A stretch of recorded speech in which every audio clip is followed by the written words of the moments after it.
بسم اللہ الرحمن الرحیم۔ السلام علیکم۔ پیش خدمت ہے مریم عزیز کے قسط وار ناول دھوپ دریچہ کی دوسری قسط۔ ارے شاہانہ، کچھ لو نا، تم تو کچھ کھا ہی نہیں رہی۔ یہ سموسے لو، بلکہ یہ پیسٹری لو، یہاں کی سب سے اچھی والی بیکری سے اسپیشلی تمہارے لیے منگوائی ہے۔ انہیں صرف چائے کی چسکیاں لیتے دیکھ کر فضیلت نے پیسٹری والی پلیٹ ان کی طرف بڑھائی۔ نہیں تھینک یو بھابھی، میں میٹھا بہت کم کھاتی ہوں، خاص طور پر یہ مٹھائیاں وغیرہ تو بالکل نہیں کھاتی۔ ان کی بات پر وہ بلند آواز میں ہنسی۔ ارے شاہانہ، تم تو باہر جا کر بالکل انگریزوں والی حرکتیں کرنے لگی ہو، کیوں جی؟ شاہانہ پر طنز کرنے کے بعد انہوں نے اپنے شوہر کو دیکھا جو خاموشی سے پلیٹ میں رکھے سموسے سے انصاف کر رہے تھے۔ شاہانہ شروع سے ہی ایسی ہے۔ مختصر جواب دے کر انہوں نے چائے کا کپ اٹھایا، لیکن پھر سنجیدگی سے واپس رکھ دیا۔ فضیلت جو انہیں دیکھ رہی تھی فوراً اپنی ملازمہ کو آواز دی۔ تبھی 15-16 سال کی لڑکی بھاگتی ہوئی اندر آئی۔ تمہارے انکل کی چائے ٹھنڈی ہو گئی ہے، جلدی سے نہیں بنا کر لاؤ۔ جی۔ وہ جو گھبرائی کھڑی تھی تیزی سے کپ اٹھا کر واپس مڑ گئی۔ پھپھو، آپ اتنے سال پاکستان کیوں نہیں آئی؟ غیاث کے سوال پر شاہانہ نے گہرا سانس لیا۔ شادی کے بعد تمہارے انکل کی مختلف ممالک میں پوسٹنگ ہوتی رہی، پھر جاب چھوڑ کر انہوں نے امریکہ میں بزنس اسٹارٹ کر دیا۔ ہمارے پاس وہاں کی نیشنلٹی نہیں تھی، اگر یہاں آتے تو پھر امریکہ واپس نہیں جا پاتے۔ بچے چھوٹے تھے، پڑھ رہے تھے، اور بھی بہت سی مجبوریاں تھیں۔ پھر ہم شفٹ ہو گئے۔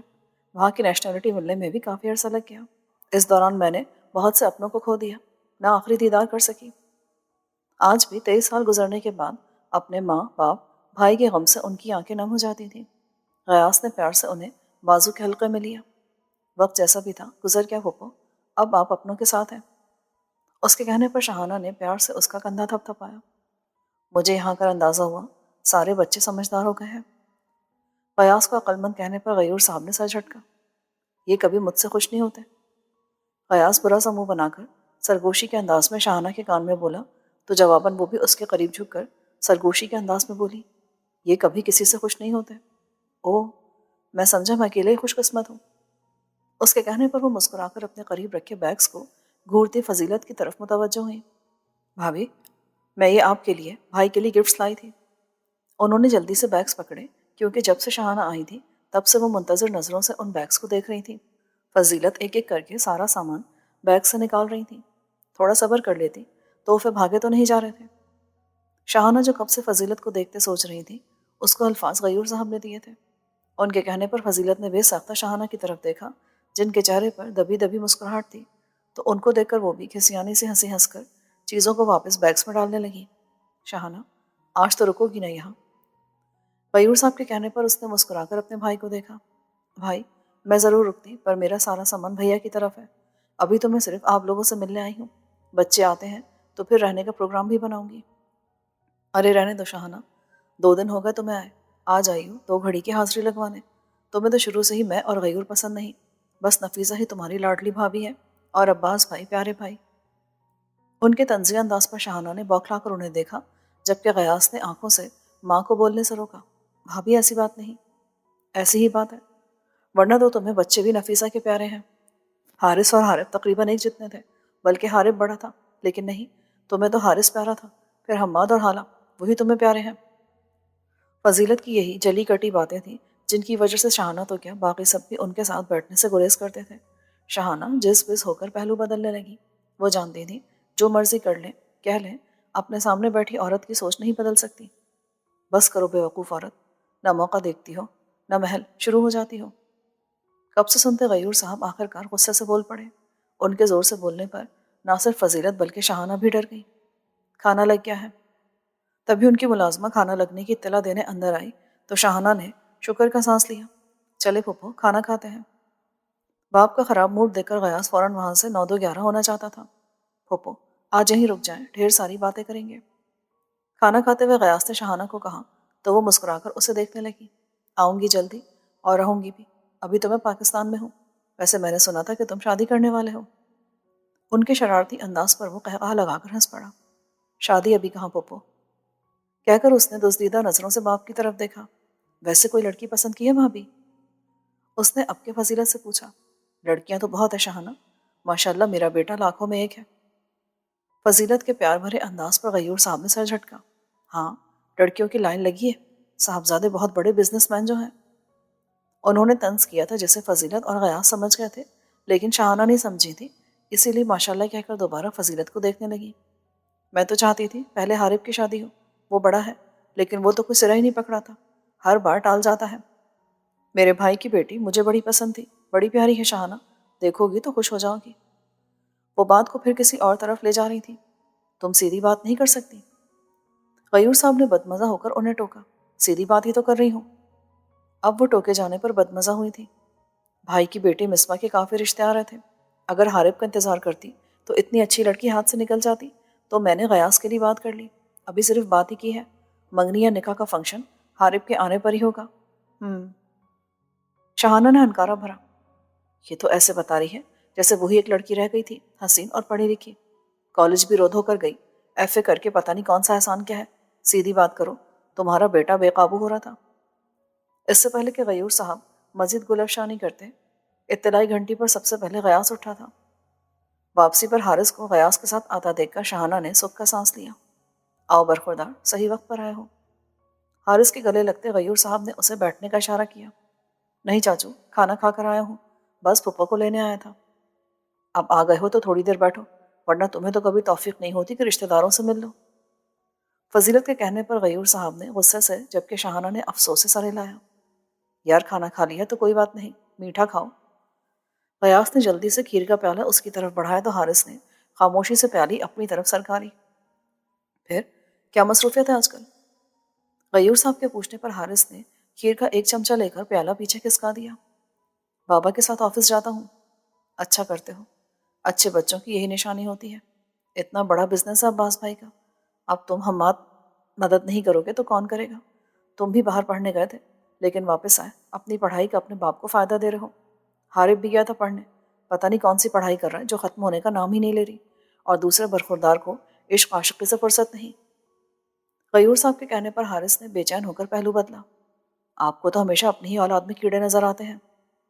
فضیلت کو ہمیشہ کی طرح اپنے بچوں کی برائی سے زیادہ اپنی جیٹھانی کے بچوں کی تعریف بری لگی تھی۔ اس سے پہلے کہ غیور بھائی مزید کچھ بولتے، شاہانہ بول پڑی۔ اچھا بھائی، بھابھی، دیر ہو رہی ہے، حارث کو صبح آفس بھی جانا ہے، میں انشاءاللہ پھر جلدی چکر لگاؤں گی۔ وہ جلدی سے کھڑی ہوئی اور حارث تو کب سے جانے کے لیے پر تول رہا تھا۔ حد ہوتی ہے یار، اے سی چلاؤ جلدی سے۔ گاڑی میں بیٹھتی شاہانہ نے پہلے ہاتھ سے خود کو ہوا دی، ساتھ ہی حارث کو کہتے ہوئے خود ہاتھ بڑھا کر اے سی آن کر دیا۔ آپ تو لگتا ہے وہاں کافی خوشگوار ملاقات کر کے آئی ہیں۔ گاڑی سٹارٹ کرتے ہوئے وہ شرارت سے مسکرا دیا۔ خوشگوار؟ بعض لوگوں کی فطرت کبھی نہیں بدلتی۔ اتنے سال گزر گئے لیکن بھابھی ابھی تک ویسی کے ویسی ہیں۔ چند لمحوں میں انہوں نے میرا بھیجا فرائی کر کے رکھ دیا۔ وہ اب انگلیوں سے اپنی کنپٹیوں کو دبا رہی تھی۔ اب کی بار حارث کھل کر ہنسا۔ تم اس لیے مجھے چھوڑ کر بھاگے تھے نا؟ انہوں نے اسے گھورا جو مسلسل مسکرا رہا تھا۔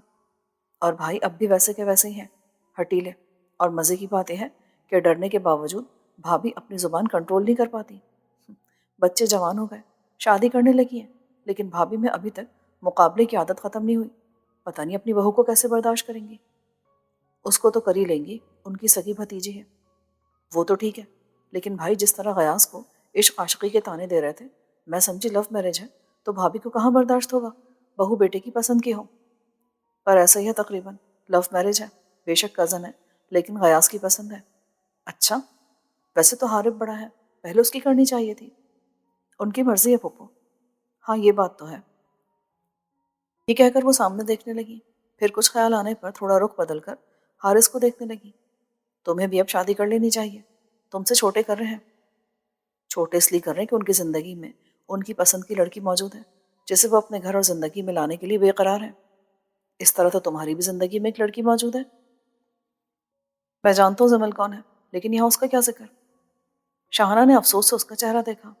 وہ تمہاری بچپن کی منگیتر ہے حارث، ایسی منگیتر جس نے مجھے نہیں دیکھا اور جو مجھے یاد نہیں۔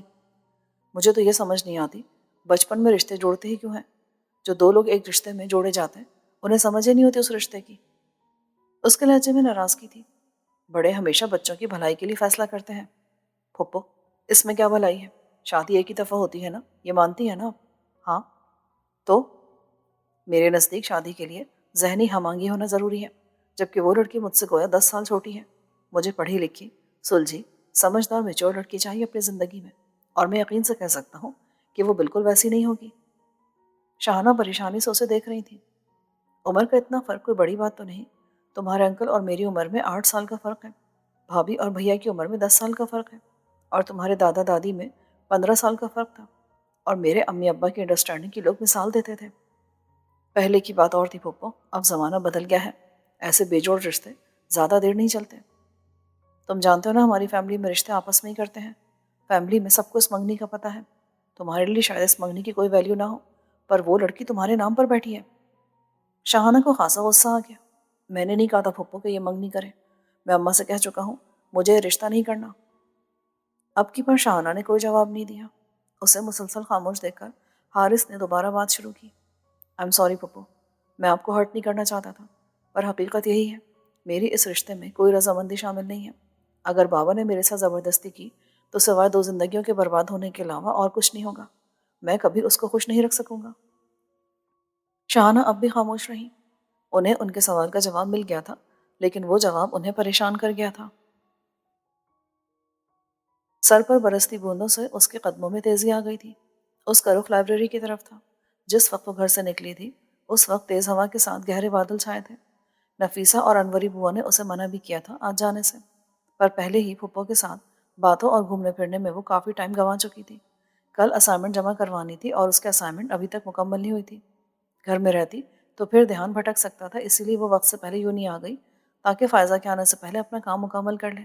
لیکن لائبریری کے بند دروازے کو دیکھ کر اس نے افسوس سے سر جھٹکا اور راہداری کے سرے پر جا کر کھڑی ہو گئی۔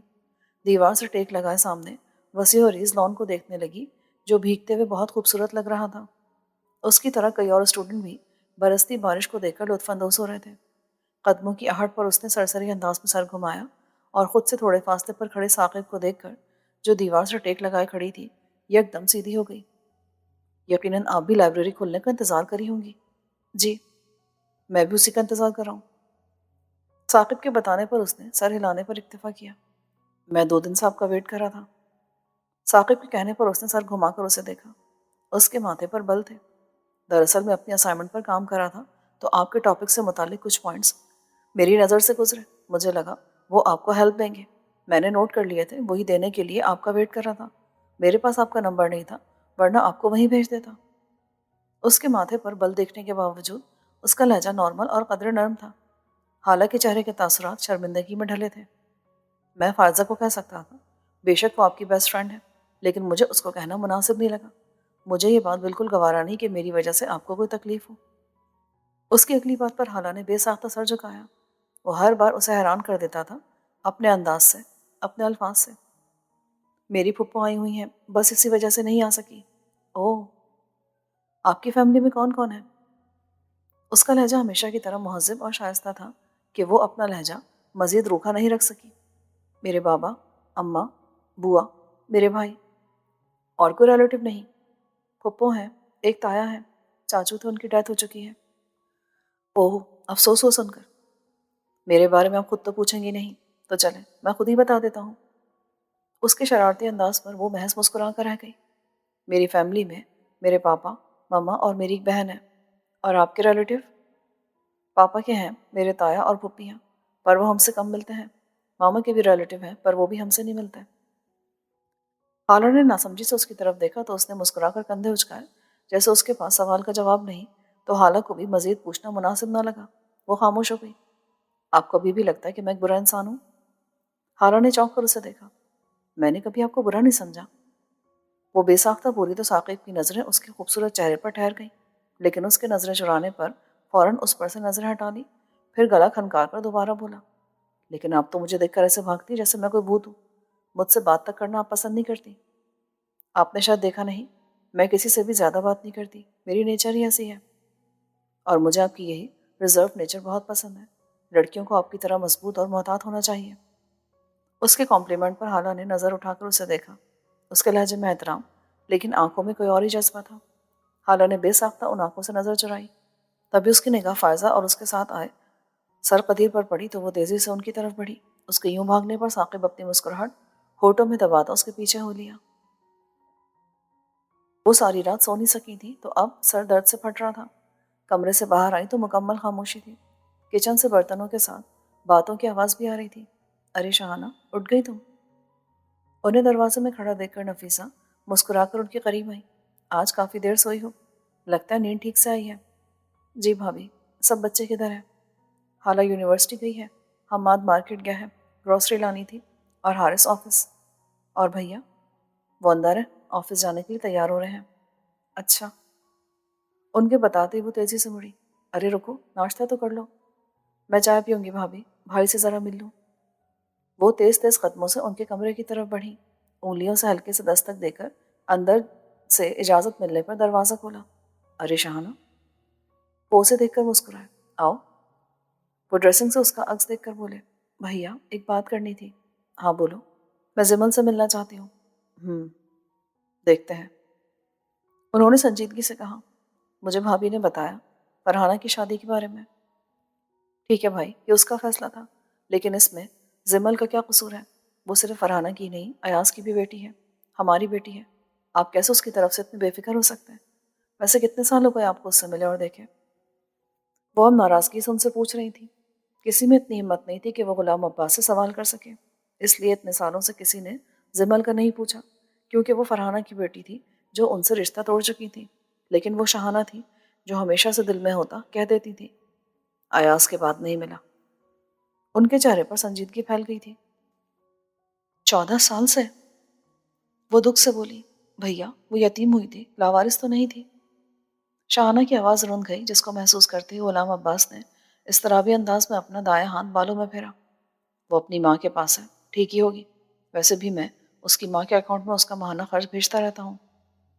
پیسہ انسانوں کا نعم البدل نہیں ہو سکتا بھیا، وہ ماں کے پاس ہے لیکن باپ تو سوتیلا ہے، پتہ نہیں اس کے ساتھ وہاں کیسا سلوک ہوتا ہوگا۔ غلام عباس یہ سن کر بے چین ہوئے تھے۔ جہاں اتنا انتظار کیا ہے وہاں کچھ دیر اور انتظار کر لیتے ہیں۔ مطلب؟ شاہانہ نے الجھن سے انہیں دیکھا۔ حارث سے بات کرتا ہوں، کیا نکاح کرنا ہے؟ بھیا اگر حارث نکاح کے لیے نہیں مانے گا تو زمل کیا وہیں بیٹھی رہے گی؟ کیوں نہیں مانے گا؟ جواباً غلام عباس نے ماتھے پر بل ڈال کر پوچھا۔ کچھ کہا ہے اس نے تمہیں؟ بھیا میری حارث سے تو کیا، کسی سے بھی اس ٹاپک پر بات نہیں ہوئی، شادی والا معاملہ بعد میں دیکھیں گے، فی الحال مجھے زمل سے ملوا دیں، میں اس کے بارے میں سوچ سوچ کر کل رات سو نہ سکی۔ غلام عباس نے ان کی شکل دیکھی، وہ واقعی مضطرب لگ رہی تھی۔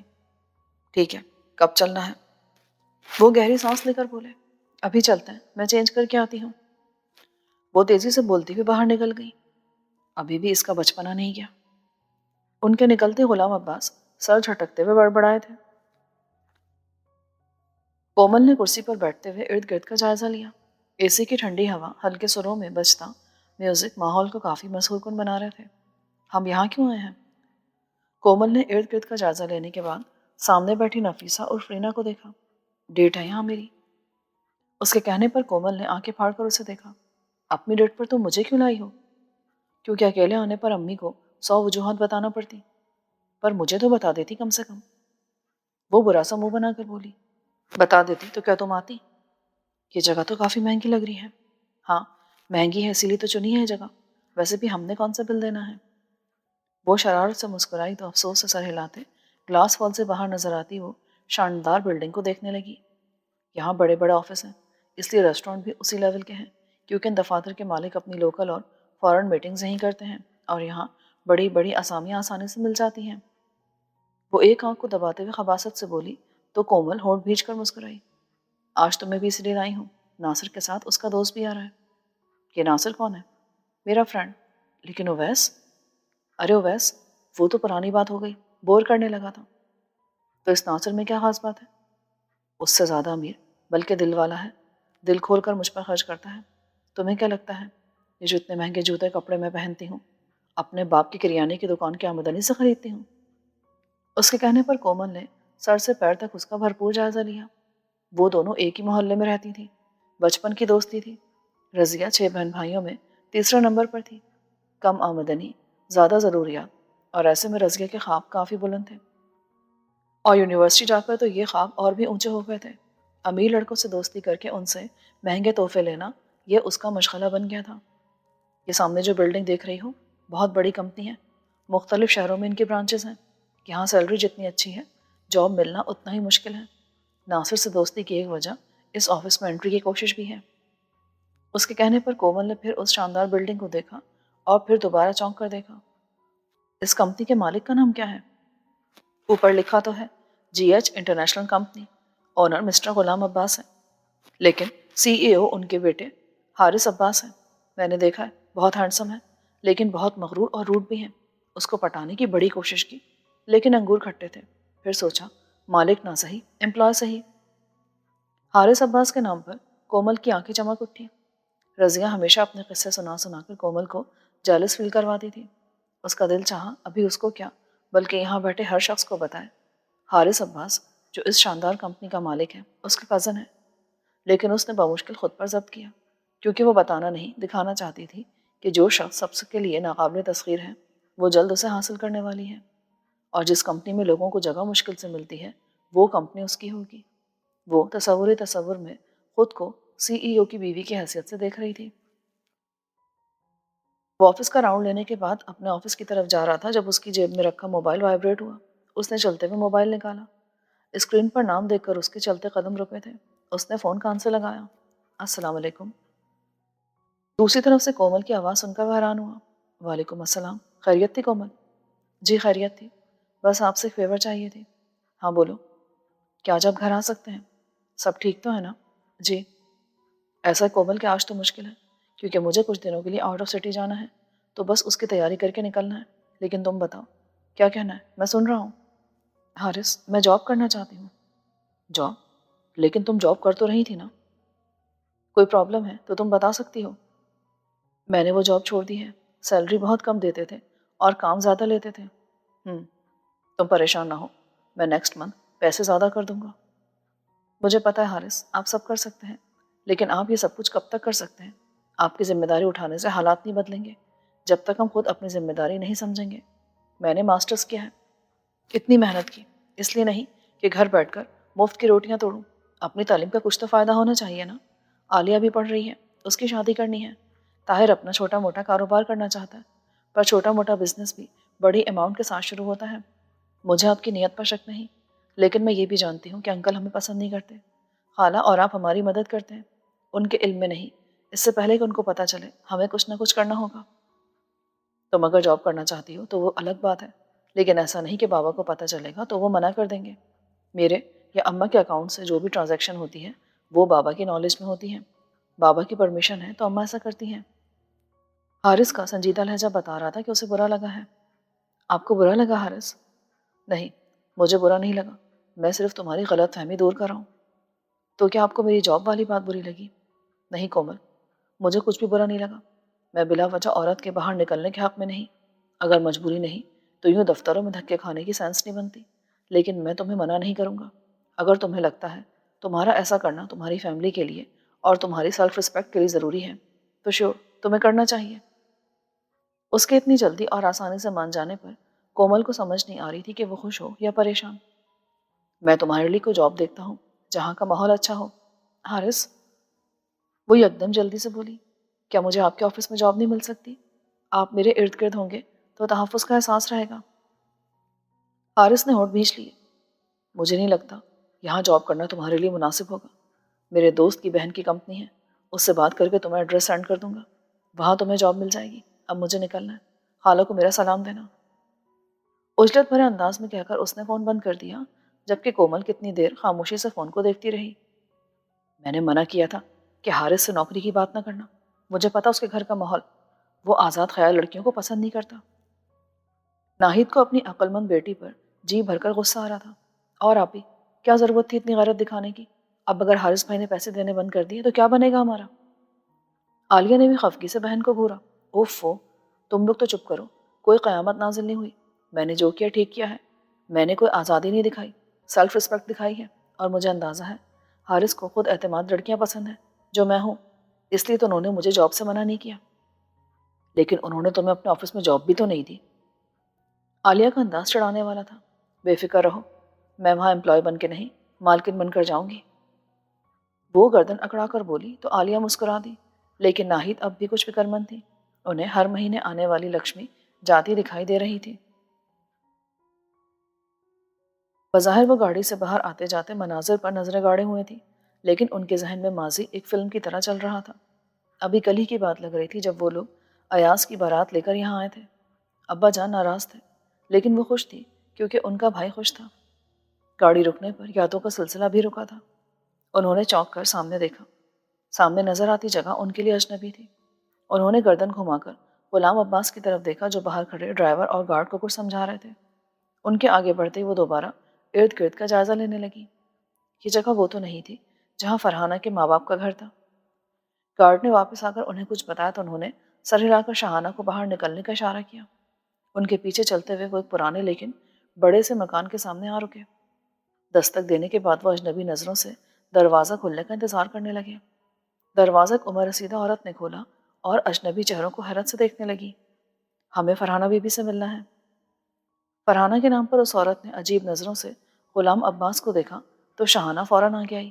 میں فرحانہ کے رشتہ دار ہوں اور یہ میرے بھائی ہیں۔ کافی سالوں سے میں ملک سے باہر تھی، اب آئی تو سوچا فرحانہ سے مل لوں، کہ ہم اندر آ جائیں۔ اس کے اتنا فرفر بولنے پر وہ عورت سائڈ پر ہو گئی اور ان دونوں کو ایک بڑے سے کمرے میں بٹھا کر وہ خود چلی گئی۔ وہ دونوں اب اس کا انتظار کر رہے تھے۔ تھوڑی دیر بعد فرحانہ ایک بڑی سی چادر لی کمرے میں داخل ہوئی اور ان دونوں کو دیکھ کر حیرت کے مارے وہیں رک گئی۔ السلام علیکم فرحانہ شاہانہ اسے بھابھی کہتے کہتے رکی تو فرحانہ جیسے ہوش میں آئی۔ انہوں نے ایک نظر سر جھکائے غلام عباس پر اور دوسری نظر شاہانہ پر ڈالی اور سلام کرتی ہوئی شاہانہ کی طرف بڑھی۔ کیسی ہو؟ ان سے گلے لگتے ہوئے پوچھا۔ میں ٹھیک ہوں، آپ کیسی ہیں؟ تمہارے سامنے ہوں۔ وہ زبردستی مسکرا کر بولی تو شاہانہ نے ان کا چہرہ دیکھا۔ وہ کتنی بدل گئی تھی۔ پشمردہ چہرے والی عورت، وہ تو نہیں تھی جس کا حسن ایک مثال تھا۔ مجھے پتہ ہی نہیں تھا کہ آپ نے شادی کر لی۔ اچھا؟ وہ دل گرفتگی سے مسکرائی۔ اگر پتہ ہوتا تو تم بھی باقیوں کی طرح مجھ سے منہ موڑ لیتی۔ انہوں نے شکوہ کرتی نظروں سے غلام عباس کو دیکھا، تبھی انہوں نے بھی اس کی طرف دیکھا۔ غلام عباس نے استہزائی انداز میں ہنکارا بھرا۔ تم جانتی تھی ایاز تم سے کتنی محبت کرتا تھا اور ایسا جھوٹا دعویٰ تم نے بھی کیا تھا، لیکن اس کے مرنے کے بعد تم کچھ سال بھی انتظار نہ کر سکی؟ کم از کم اپنی بیٹی کی سوچ لیتی۔ کیا بیوہ عورت کا دوسری شادی کرنا گناہ ہے بھیا؟ وہ بھیگی نظروں سے انہیں دیکھ رہی تھی۔ آپ تو مجھے اپنی چھوٹی بہن مانتے تھے، لیکن ایک بار بھی آپ نے مجھ سے آ کر نہیں پوچھا کہ فرحانہ اتنے بڑے قدم کی وجہ کیا ہے۔ وجہ پوچھنے آیا تھا تو تم نے کتنی بدلحاظی کا مظاہرہ کیا تھا۔ میں اس کے لیے شرمندہ ہوں اور معافی مانگتی ہوں۔ وہ ہاتھ جوڑ کر بولی تو شاہانہ نے فوراً ان کے ہاتھ تھام لیے۔ فرحانہ نے شاہانہ کی طرف دیکھا۔ میں کبھی بھی شادی نہیں کرنا چاہتی تھی۔ میں نے کوئی جھوٹا دعویٰ نہیں کیا تھا۔ میں واقعی ایاز سے بہت محبت کرتی تھی اور اب بھی کرتی ہوں، لیکن نہ کہہ سکتی ہوں اور نہ ہی بتا سکتی ہوں کیونکہ اب میں کسی اور کی بیوی ہوں۔ ایاز کی ڈیتھ کے بعد بھائی اور امی مجھے اپنے ساتھ لے آئے۔ ظاہر سی بات ہے میں اکیلے تو نہیں رہ سکتی تھی، زمل بھی بہت چھوٹی تھی۔ میں آیا تھا تمہیں لینے۔ غلام عباس نے غصے سے یاد دلایا۔ جانتی ہوں، لیکن بھائی نے دھمکی دے کر مجھے جانے سے روک دیا کہ اگر میں آپ کے ساتھ گئی تو وہ ہمیشہ کے لیے مجھ سے رشتہ توڑ دیں گے۔ نہ میں اپنی ماں سے مل سکوں گی اور نہ بہن بھائی سے۔ میں اس وقت بہت ڈری ہوئی تھی، مجھے کسی پر اعتماد نہیں تھا۔ شروع میں 2 سال سب ٹھیک رہا، پھر حالات بد سے بدتر ہونے لگے۔ بھائی اور بھابھیوں کو میں اور زمل بوجھ لگنے لگے۔ بات بات پر مجھے ذلیل کیا جانے لگا۔ زمل کو چھوٹی چھوٹی چیزوں کے لیے ترسایا جاتا۔ ایسے میں بھائی کے ایک دوست نے اپنا رشتہ میرے لیے بھیجا۔ میرے بدلے وہ بھائی کو بزنس میں شراکت داری دے رہا تھا۔ اس کی پہلی بیوی مر چکی تھی۔ مجھے اس سے کیا کسی سے بھی شادی نہیں کرنا تھی۔ میرے منع کرنے پر بھائی نے مجھ پر ہاتھ اٹھایا۔ مجھے بھوکا پیاسا رکھا گیا۔ میں تب بھی نہ مانی تو زمل کو ٹارچر کرنے کی دھمکی دی تو میں مجبور ہو گئی، لیکن میں نے ایک شرط رکھی کہ مجھ سے نکاح کرنے کے لیے اسے زمل کو قبول کرنا ہوگا۔ مجھے بھائی نے امی نے کہا کہ اسے میری شرط منظور ہے، لیکن شادی کے دوسرا دن جب میں نے زمل کو لانے کی بات کی تو عبدالقدوس نے صاف لفظوں میں مجھے منع کر دیا کہ وہ میری بیٹی کو نہیں اپنا سکتا، اور نہ ہی اس تک میری شرط پہنچائی گئی تھی، اور نہ ہی اس نے ایسا کوئی وعدہ کیا تھا۔ مجھے دھوکہ میرے اپنوں نے دیا تھا۔ میرے پاس سوائے رونے اور صبر کرنے کے علاوہ اور کوئی راستہ نہ تھا۔ وہ خاموش ہوئی تو کہنے کے لیے شاہانہ اور غلام عباس کے پاس بھی کچھ نہ بچا۔ بھابھی، میں زمل سے مل سکتی ہوں؟ زمل میرے پاس نہیں، وہ بھائی کے ساتھ رہتی ہے۔ جب تک امی زندہ رہی مجھے کچھ تسلی تھی، پر امی کے بعد زمل کو بہت پریشانی ہو رہی تھی۔ اتنے سال ہو گئے تھے، مجھے لگا عبدالقدوس کو کچھ تو میری قربانیوں کا لحاظ ہوگا۔ اسی بھروسے پر میں زمل کو اپنے ساتھ یہاں لے آئی تھی، لیکن ان کی لیکن پر شاہانہ نے بے چینی سے پہلو بدلا۔ یہاں بھی اس کے ساتھ اچھا سلوک نہیں ہوا، بلکہ یہاں تو عزت کا بھی خطرہ ہو گیا تھا۔ یہ کہہ کر وہ رونے لگی تو غلام عباس کے چہرے کا رنگ سرخ ہو گیا۔ کیا آپ کے شوہر نے؟ شاہانہ نے جھجکتے ہوئے پوچھا۔ نہیں، ان کے بڑے بھائی، پتہ نہیں کب سے اسے پریشان کر رہے تھے۔ وہ ڈری سہمی رہتی تھی۔ مجھے اندازہ ہی نہیں ہو سکا کہ ایسی کوئی بات بھی ہو سکتی ہے۔ اس دن میں اچانک کچن میں گئی تو وہ اس کا بازو دبوچے اسے دھمکا رہے تھے۔ اگر میں عبدالقدوس کو ان کے بھائی کے بارے میں بتاتی تو وہ کبھی نہ مانتے، الٹا مجھے ہی ذلیل کرتے، تو مجبوراً مجھے زمل کو واپس بھائی کے پاس بھیجنا پڑا۔ وہ اب سر جھکائے رو رہی تھیں۔ آپ کے اور بھی بچے ہیں؟ شاہانہ نے تحرم سے ان کی بے بسی دیکھی۔ ایک بیٹا اور بیٹی، اسکول گئے ہیں۔ چلو شاہانہ، ہمیں نکلنا ہے۔ غلام عباس کو وہاں ٹھہرنا اب مشکل لگ رہا تھا۔ مجھ سے ناراض تو نہیں ہے نا؟ ان کے اٹھنے پر فرحانہ نے بازو تھام کر انہیں روکا۔ نہیں بھابھی، میں تو بالکل ناراض نہیں، میں آپ کی مجبوری کو سمجھتی ہوں، اور دوسری شادی آپ کا حق تھا، آپ دل برا نہ کریں، اللہ تعالیٰ آپ کو خوش رکھے۔ ان کے گلے لگنے پر شاہانہ ان کی پیٹھ تھپ تھپانے لگی جو ان کے گلے لگ کر پھوٹ پھوٹ کر رو رہی تھی۔ زبل کو وہاں سے لے جاؤ شاہانہ، وہ ان کے کان میں دھیمے سے بولی تو شاہانہ نے ان سے الگ ہو کر ان کا چہرہ دیکھا اور سر ہلا کر باہر نکل گئی۔ شاہانہ نے سر گھما کر غلام عباس کی طرف دیکھا جو ٹانگ پر ٹانگ رکھے بھیچے ہوئے ہونٹوں کے ساتھ دروازے کی طرف دیکھ رہے تھے۔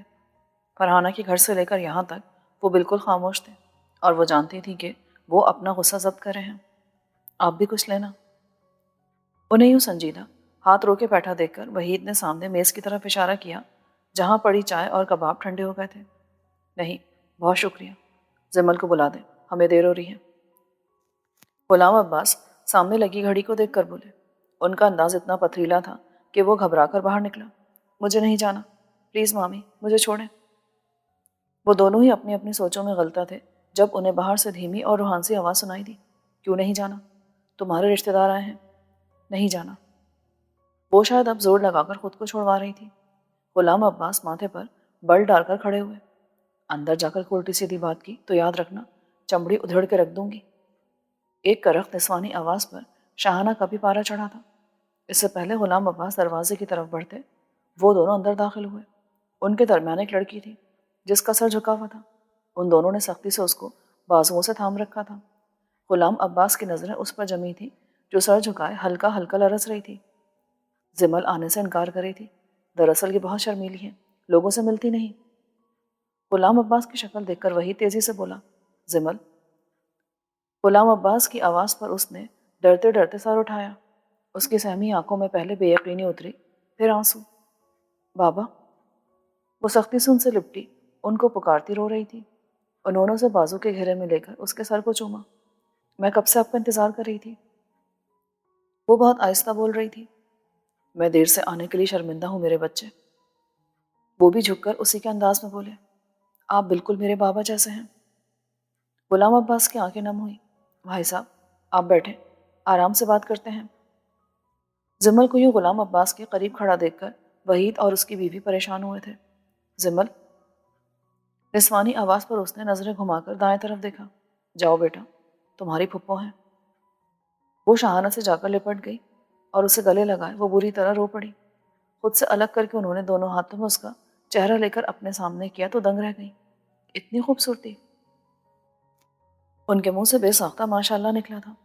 ہم زمل کو لینے آئے ہیں، جاؤ بیٹا، اپنا ضروری سامان پیک کر لو۔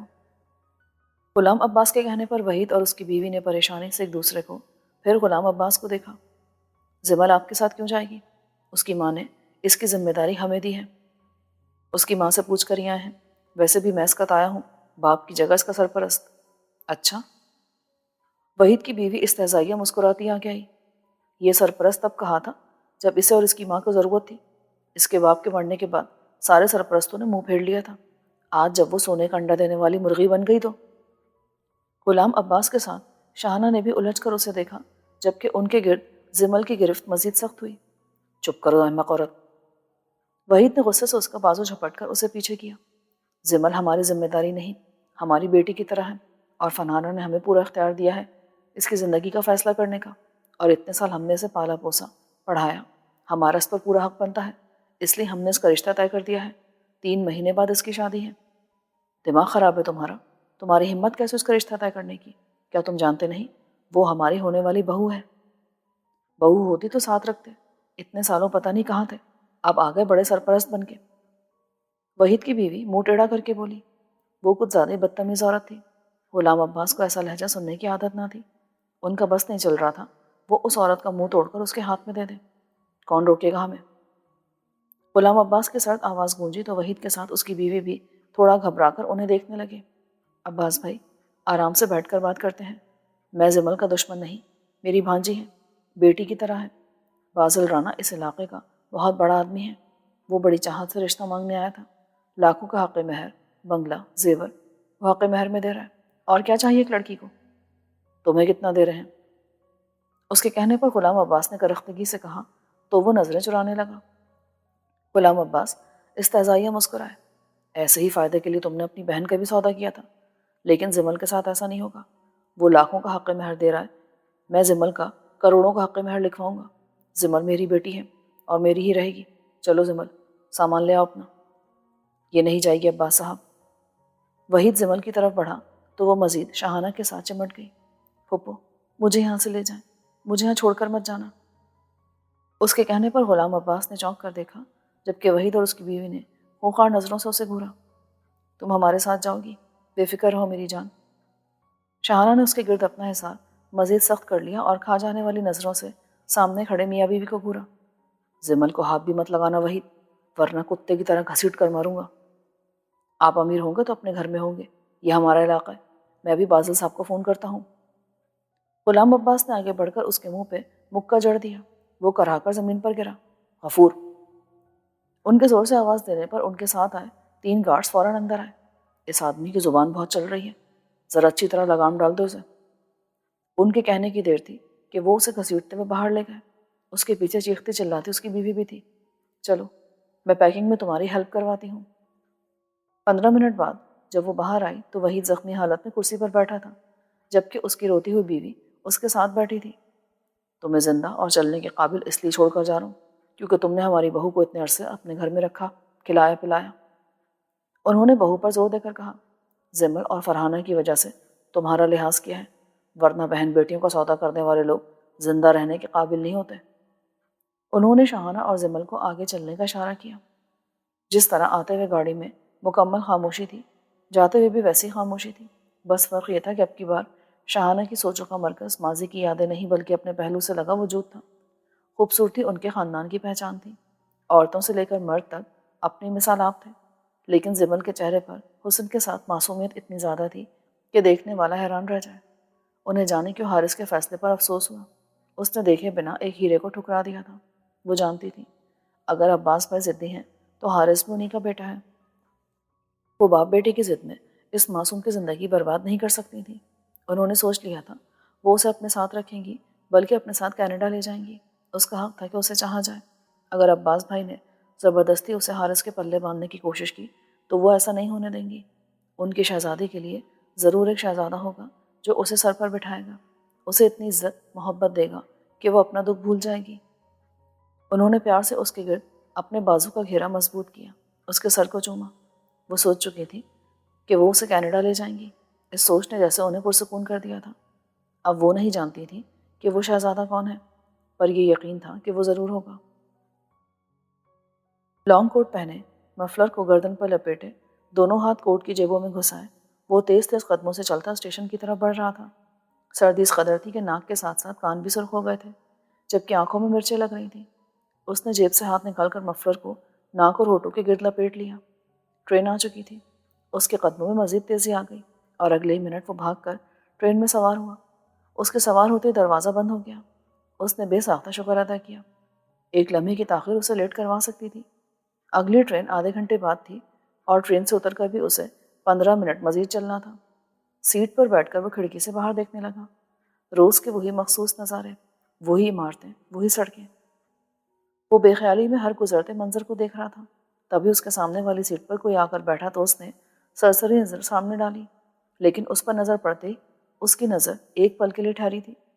اس کے یوں چونکنے پر سامنے بیٹھی لڑکی مسکرائی، اور اخلاق کا تقاضا یہ تھا کہ وہ بھی مسکراہٹ کا جواب مسکراہٹ سے دیتا۔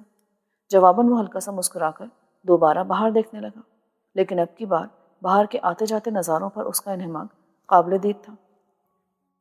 2 ہفتوں سے ایسا ہی ہو رہا تھا، اس کے بیٹھتے ہی پتہ نہیں کہاں سے یہ لڑکی نکل آتی، بالکل اس کے ساتھ یا سامنے والی سیٹ پر بیٹھ جاتی۔ اب پتہ نہیں یہ اتفاق تھا یا اس لڑکی کا کوئی پلان، پر جو کوئی بھی تھا بہت انکمفرٹیبل وہ محسوس کرتا تھا۔ اس لڑکی نے 1 2 بار اس کی طرف دیکھا، لیکن اس کو مسلسل باہر دیکھتا پا کر وہ سر جھٹک کر اپنے فون میں مصروف ہو گئی۔ ٹرین سے نکل کر پھر اسے سردی نے استقبال کیا جو ہڈیوں میں گھس رہی تھی۔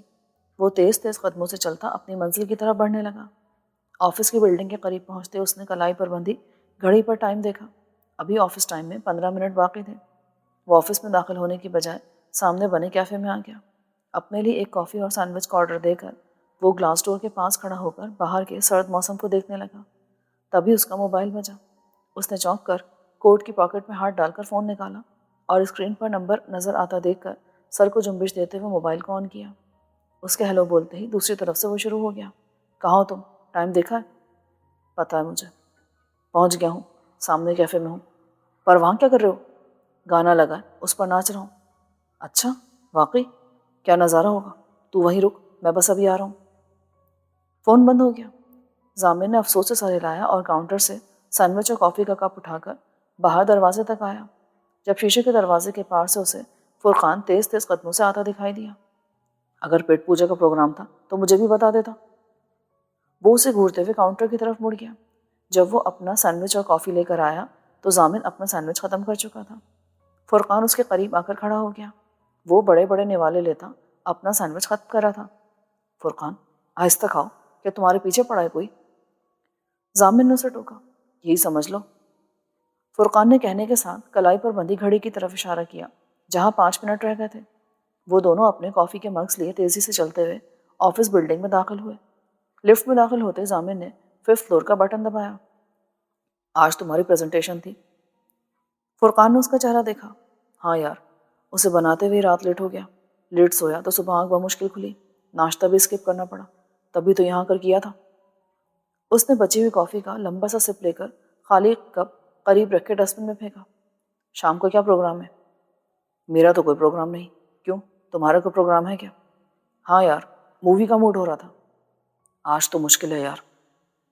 اس نے معصوم سا منہ بنا کر اسے دیکھا تو فرقان مسکرا کر اپنے کیبن کی طرف مڑ گیا۔ 45 منٹ کی پریزنٹیشن کے بعد جب وہ کانفرنس روم سے باہر نکلا تو بہت ریلیکس تھا۔ پریزنٹیشن اس کی امید سے زیادہ اچھی ہوئی تھی۔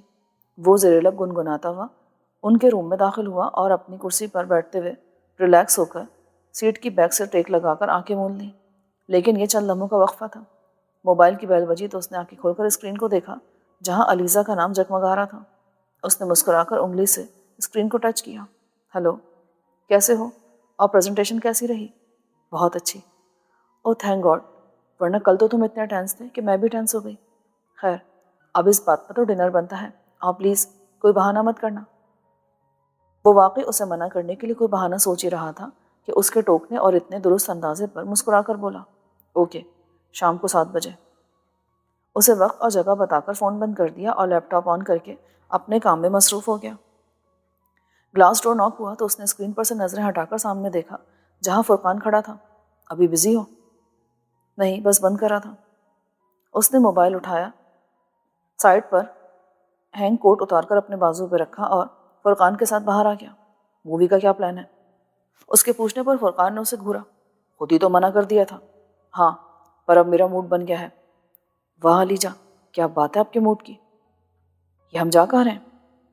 میٹرو کی بجائے جب ضامن نے ٹیکسی رکوائی تو فرقان نے حیران ہو کر پوچھا، مووی دیکھنے، لیکن پہلے علیزہ کو پک کرنا ہے۔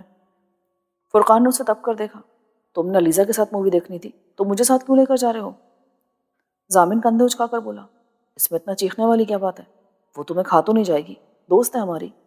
ہاں دوست ہے، اور تمہاری وہ دوست سے بھی زیادہ ہے، تو تم اپنی اس رومانٹک ڈیٹ میں مجھے کیوں ہڈی بنا کے لے جا رہے ہو؟ علیزہ میری دوست ہے، بقول تمہارے میری خاص دوست ہے، لیکن اس کی یا کسی اور کی وجہ سے میں خود کے قریبی رشتے کو اگنور کر دوں، یہ ممکن نہیں۔ تم اچھی طرح جانتے ہو میرے لیے ڈیڈی، ماما اور تم میری لائف میں سب سے اہم ہو۔ کسی اور کے آ جانے سے ہمارے رشتے میں فرق نہیں پڑنا چاہیے۔ اب کی بار ضامن کا انداز اور لہجہ اتنا قطعی اور سنجیدہ تھا کہ فرقان اسے دیکھ کر رہ گیا۔ وہ تو ٹھیک ہے یار، لیکن لڑکیاں ذرا اس معاملے میں حساس ہوتی ہیں۔ ہو سکتا ہے وہ کچھ ٹائم تمہارے ساتھ الگ سے گزارنا چاہتی ہو، میرا یوں درمیان میں رہنا اچھا نہیں لگتا، اور میں کون سا دور ہوں، روز ہم ساتھ ہی ہوتے ہیں۔ فرقان نے اسے کچھ سمجھانا چاہا، کیونکہ آخری 2 ملاقاتوں میں اس نے محسوس کیا تھا علیزہ کو ہر جگہ اس کا ضامن کے ساتھ رہنا اچھا نہیں لگتا۔ جس کو اچھا نہیں لگتا وہ نہ ملے مجھ سے۔ ضامن 2 ٹوک لہجے میں کہہ کر بات ختم کر گیا تو فرقان نے گہرا سانس لیا۔ گاڑی سے اترتی فرقان نے دور ہی سے علیزہ کو دیکھ لیا، جو بلو جینس پر پیلا ٹاپ اور کالا کوٹ پہنے یقیناً ضامن کی منتظر تھی۔ ان دونوں کو آتا دیکھ کر علیزہ کی مسکراہٹ ایک پل کے لیے سکڑی تھی، لیکن ان کے قریب پہنچنے پر وہ خوش دلی سے ملی۔ تم نے بتایا نہیں تھا کہ فرقان بھی تمہارے ساتھ آ رہا ہے؟ ضامن، جو اپنے موبائل پر کچھ دیکھ رہا تھا، چونک کر علیزہ کو دیکھا۔ کیوں؟ تمہیں اچھا نہیں لگا؟ نہیں، ایسا تو کچھ نہیں، ویسے ہی پوچھا ہے۔ دیکھو بھائی، میں تو بالکل بھی کباب میں ہڈی نہیں بننا چاہتا تھا کہ زبردستی مجھے ساتھ لے کر آیا ہے۔ فرقان نے ہاتھ اٹھا کر اپنی صفائی دی۔ خیر، مجھے بہت افسوس ہے کہ میری وجہ سے تمہاری رومانٹک ڈیٹ خراب ہو گئی۔ فرقان کا انداز شرارتی تھا۔ علیزہ نے ایک جتاتی نظر ضامن پر ڈالی، لیکن وہ اب بھی موبائل میں بزی تھا، تو وہ طنزیہ مسکراہٹ چہرے پر سجا کر ضامن فرقان کو دیکھنے لگی۔ بے فکر رہو، جیسا تم سوچ رہے ہو ویسا کچھ نہیں۔ تم اگر یہاں نہ بھی ہوتے تو بھی موصوف ایسے ہی پائے جاتے۔ ویسے میں بھی حیران ہوں، اتنی خوبصورت لڑکی کے ہوتے ہوئے کوئی اتنا لاتعلق کیسے ہو سکتا ہے؟ یہ بات تم اپنے دوست کو سمجھاؤ۔ خیر، میں تمہیں پتے کی بات بتاتا ہوں، یہ شروع سے ایسا ہے، بدذوق۔ اتنی خوبصورت لڑکیاں اس کی کلاس فیلو تھیں، بلکہ اس سے دوستی بھی کرنا چاہتی تھی، لیکن اور ہمارے آفس میں لزا، انڈیا سے جوہی، پاکستان کی اقرا، اتنی حسین لڑکیاں ہیں، سب اسے گھاس ڈالنے کو تیار ہیں، لیکن موصوف کو گدھا بننا منظور نہیں۔ علیزہ کھلکھلا کر ہنس پڑی۔ اس کا مطلب ہے میں لکی ہوں؟ آف کورس، لیکن پھر بھی میرا مشورہ ہے، ایک بار سوچ لو۔ سوچنے کا تو اب سوال ہی پیدا نہیں ہوتا۔ وہ گہری نظروں سے ضامن کو دیکھتے ہوئے بولی۔ تبھی ضامن نے گہرا سانس لے کر موبائل بند کیا۔ اگر تم لوگوں کی باتیں ختم ہو گئی ہوں تو چلیں، مووی شروع ہونے والی ہے۔ وہ آگے بڑھ گیا تو علیزہ بھی پرس کندھے پر ڈال کر اس کے ساتھ چلنے لگی، جبکہ فرقان مسکراتے ہوئے ان کے پیچھے تھا۔ جس وقت وہ لاہور کی حدود میں داخل ہوئے، مغرب کی اذانیں ہو رہی تھیں۔ زمل کی آنکھ کھل چکی تھی۔ وہ حیرت و دلچسپی سے باہر کا منظر دیکھ رہی تھی۔ پھر تھک کر اس نے دوبارہ رخ شاہانہ موڑ کر شاہانہ کو دیکھا۔ اس کے دیکھنے پر شاہانہ نے پیار سے اس کا چہرہ سہلایا۔ نیند پوری ہو گئی؟ تھوڑی سی پھپھو، گھر کب آئے گا؟ لو، آ گیا۔ اس نے سر گھما کر دیکھا۔ گاڑی کے ہارن دیتے ہی گیٹ کھلا اور گاڑی وسیع و عریض ڈرائیو وے میں داخل ہوئی۔ شاندار عمارت اس کے سامنے تھی۔ باہر نکلتے ہی نظر دور تک پھیلے خوبصورت لان پر گئی۔ اتنا بڑا شاندار گھر دیکھ کر اس نے گھبرا کر تھوک نکلا۔ آؤ بیٹا۔ گھبرانے کی بات نہیں، یہ تمہارا ہی گھر ہے، یہاں سب تمہارے اپنے ہیں۔ شاہانہ کے کہنے پر اس نے دوبارہ سامنے نظر ڈالی۔ اس نے سنا تھا کہ اس کے ددیال والے بہت امیر ہیں، لیکن اسے ان کی عمارات کا اندازہ نہیں تھا۔ وہ ہمیشہ قسم پرسی کی حالت میں رہی تھی۔ اتنے بڑے گھر میں اس پر دہشت قائم کر دی تھی، پتہ نہیں اس میں رہنے والے اس کو قبول کریں گے یا نہیں۔ وہ وسوسے لیے گھر کے اندر داخل ہوئی۔ کمرے سے نکلتے نفیسہ کی نظر اندر آتے غلام عباس پر پڑی۔ السلام علیکم، خیریت سے پہنچ گئے آپ؟ وہ آگے بڑھی، تبھی ان کی نظر غلام عباس کے پیچھے شاہانہ اور ان کے بازو سے لگی لڑکی پر پڑی۔ اسے دیکھ کر ایک پل کے لیے وہ حیران ہوئی۔ اگلے ہی پل وہ مسکراتی ہوئے آگے بڑھی۔ بھابھی پہچانا؟ میں تو دیکھتے پہچان گئی تھی اپنی زمل کو۔ انہوں نے کہتے کے ساتھ ہی اس کا ماتھا چوما۔ وہ اتنی محبت پر سامنے کھڑی اس شفیق عورت کو پہچاننے کی کوشش کرنے لگی۔ یہ تمہاری تائی ہیں؟ شاہانہ نے اس کی مشکل آسان کی۔ زمل اب یہی ہے، جی بھر کر باتیں کر لینا، فی الحال کھانا لگواؤ۔ غلام عباس کے کہنے پر نفیسہ نے سر ہلا کر شاہانہ کو دیکھا۔ ہم فریش ہو کر ابھی آتے ہیں بھابھی، چلو زمل پہلے فریش ہو جاؤ، پھر سب سے مل لینا۔ وہ ان کے پیچھے چل دی۔ بات لینے کے بعد وہ خود کو کافی فریش محسوس کر رہی تھی۔ نم بالوں کو چوٹی میں باندھ کر اس نے اچھی طرح دوپٹہ سر پر اوڑھا اور ارد گرد دیکھتے ہوئے شاہانہ کے باہر نکلنے کا انتظار کرنے لگی۔ وہ بیڈ پر بیٹھی ہر چیز کو بہت اشتیاق سے دیکھ رہی تھی۔ دروازہ کھلنے پر جلدی سے سیدھی ہوئی۔ بھوک لگی ہوگی تمہیں؟ ڈریسنگ ٹیبل کے سامنے کھڑے بالوں میں برش کرتے ہوئے شاہانہ نے پوچھا تو اس نے جلدی سے سر ہلایا۔ اسے واقعی بہت بھوک لگی تھی۔ چلو بھائی کھانا کھاتے ہیں، یقیناً انوری آپا نے کچھ مزے کا بنایا ہوگا۔ وہ ڈائننگ روم میں تو نفیسہ کے ساتھ سرور اور گلشن کھانا لگوا رہی تھی۔ شاہانہ کے ساتھ آتی زمل کو دونوں نے چونک کر دیکھا۔ ان کے یوں گھورنے پر نفیسہ نے گلا کھنکارا، تبھی غلام عباس صاحب نے مسکرا کر اسے دیکھا۔ گھر پسند آیا؟ جی بابا۔ اسے گھر واقعی بہت اچھا لگا تھا۔ اچھی بات ہے، اب تمہیں یہیں رہنا ہے۔ زمل نے سر ہلایا جبکہ شاہانہ نے سنجیدہ نظر بھائی پر ڈالی جو اس کی طرف متوجہ نہیں تھے۔ حارث کا فون آیا تھا؟ حارث کے نام پر زمل کے دل کی دھڑکن تیز ہوئی تھی۔ آیا تھا، کہہ رہا تھا کام زیادہ ہے، کچھ دن اور لگ جائیں گے۔ آپ کو بھی فون کیا تھا پر آپ سے رابطہ نہیں ہو سکا۔ ہاں، وہاں سگنل کا ایشو تھا۔ تبھی حالہ اور حماد سلام کرتے ہوئے ایک ساتھ اندر داخل ہوئے۔ وہ دونوں معمول کی طرح اپنی کرسیوں پر آ کر بیٹھ گئے لیکن سامنے نظر پڑتے حیران ہوئے۔ یہ زمل ہے، اور زمل یہ حالہ ہے، اور یہ حماد تمہارے کزن۔ زمل نے نظر اٹھا کر سلام کیا لیکن پھر فوراً نظر جھکا لی کیونکہ وہ دونوں اسے دیکھ کم اور گھور زیادہ رہے تھے۔ کھانا شروع کرو۔ ان کے یوں دیکھنے پر عباس صاحب کی تنبیہی آواز گونجی تو وہ دونوں فرمانبرداری سے اپنی پلیٹوں پر جھک گئے، لیکن دونوں کے دل میں خود بد مچی تھی۔ مگر حماد کی زبان میں پھر بھی بڑی شدت سے کھجلی ہو رہی تھی۔ اسے صرف عباس صاحب کے اٹھنے کا انتظار تھا۔ یہ سرور کو کتنی دفعہ کہا ہے کپڑے نیچے سینڈ میں سکھانے کے لیے ڈالا کرو، پر مجال ہے یہ عورت کوئی بات دھیان سے سن لے۔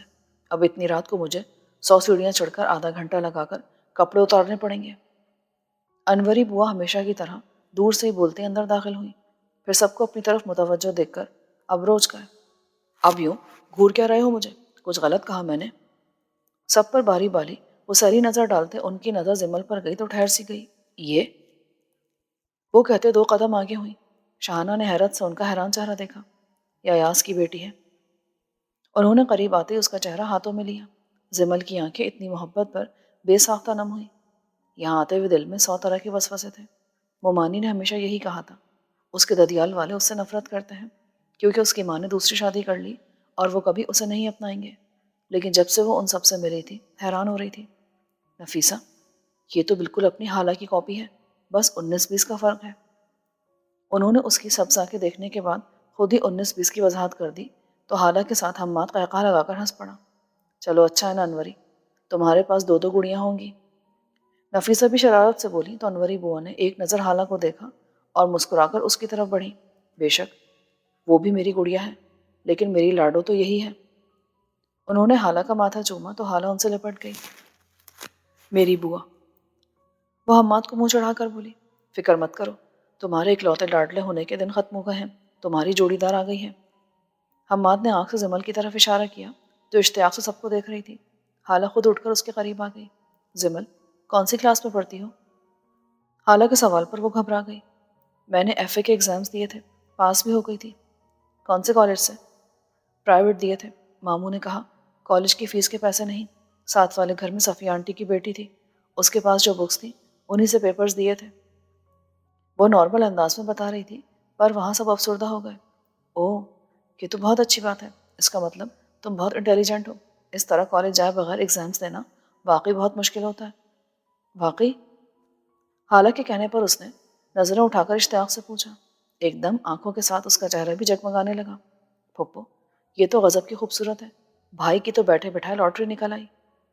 حماد نے ان کے کان میں سرگوشی کی تو پہلے انہوں نے زمل کو دیکھ کر ماشاءاللہ کہا، پھر ایک زوردار چپت حماد کے بازو پر ماری۔ اب اس کے سامنے کوئی فضول بات نہ کرنا۔ کیوں؟ غلط کیا ہے؟ ہماری ہونے والی بھابھی ہے۔ ہاں، ہونے والی پر ہوئی تو نہیں نا۔ قبل از وقت بات کرنے کی ضرورت نہیں، ابھی اسے یہاں سے ہٹ ہونے میں ٹائم لگے گا، جب وقت آئے گا تب دیکھیں گے۔ تم بھی پلیز اپنی چونچ بند رکھنا۔ حماد تو ہنس کر بات ٹال گیا تھا لیکن پاس بیٹھی نفیسہ نے چونک کر شاہانہ کو دیکھا مگر وہ ان کی طرف متوجہ نہیں تھی۔ پھپھو، اب میں آپ کے ساتھ رہوں گی نا؟ زمل نے تکیے پر سر رکھتے ہوئے پوچھا تو موبائل پر میسج کرتے شاہانہ کے ہاتھ رک گئے۔ اگر تم میرے ساتھ رہنا چاہتی ہو تو ضرور میری جان، تم رہ سکتی ہو۔ میں سمجھی نہیں پھپھو۔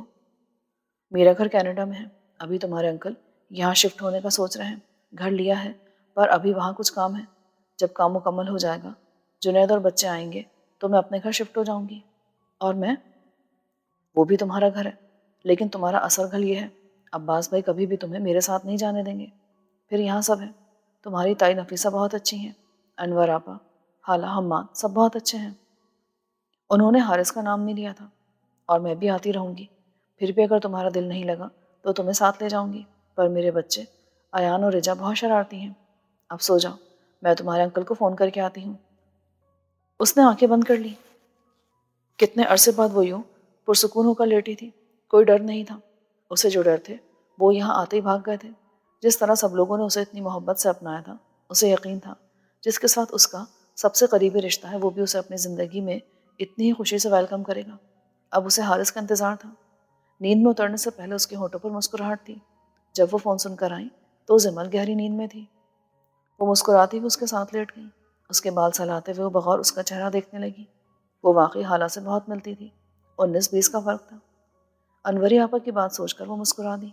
حالہ کی آنکھیں ہیزل براؤن تھیں، ویسے ہی براؤن کرلی بال، تیکھی ناک، گورا رنگ، درمیانہ قد، خوبصورت متناسب جسامت، جبکہ زمل کی آنکھیں سبز کاہی مائل تھیں، بال براؤن تھے پر ریشمی چمکدار، ناک نہ موٹی تھی نہ پتلی، رنگ گورا، بھرے بھرے گال، قد اس کا حالہ جتنا تھا، لیکن حالہ کے مقابلے میں وہ دبلی پتلی تھی۔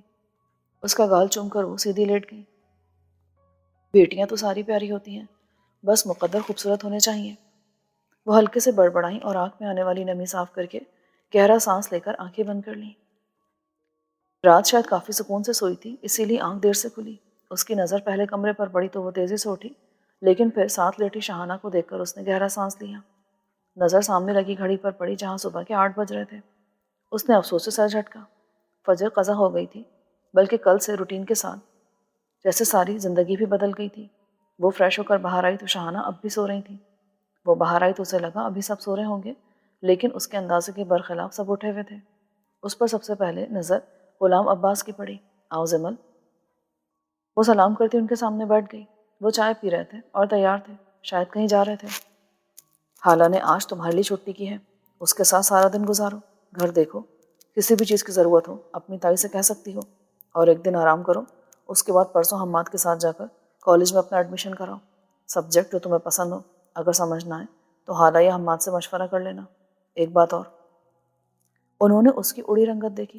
میری طرف سے کوئی پابندی نہیں، سوائے اس کے کہ کبھی تمہاری وجہ سے میرا سر نہیں جھکنا چاہیے۔ باہر جب تم نکلتی ہو تو یہ یاد رکھنا کہ تمہارے ساتھ ہماری عزت جڑی ہے، جس کی حفاظت تمہاری ذمہ داری ہے۔ کالج تم پڑھائی کرنے کے لیے جاؤ گی اور بس وہی کرو گی۔ فضول کی دوستیاں مجھے پسند نہیں۔ یہ بات میں نے حالہ سے بھی کی تھی اور تم سے بھی کہہ رہا ہوں۔ حالہ نے مجھے شکایت کا موقع نہیں دیا اور امید کرتا ہوں تم بھی ایسا ہی کرو گی۔ جی، چلتا ہوں۔ نفیسہ، حماد اٹھا کہ نہیں؟ جی بابا، میں ریڈی ہوں۔